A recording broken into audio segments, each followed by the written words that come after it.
আমার এই কণ্ঠে তুমি তোমারি বাণী তুলেছ, বুকের দেরাজে তুমি কোরআনের স্থান দিয়েছ।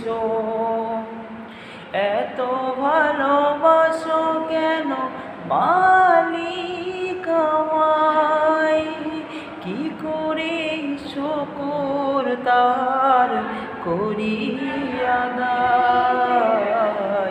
এত ভালোবাসো কেন মালিক আমায়, পৃথিবীর দিকে দিকে ওজোদরি দে, কণ্ঠ আমার নামে তোমার গীতে।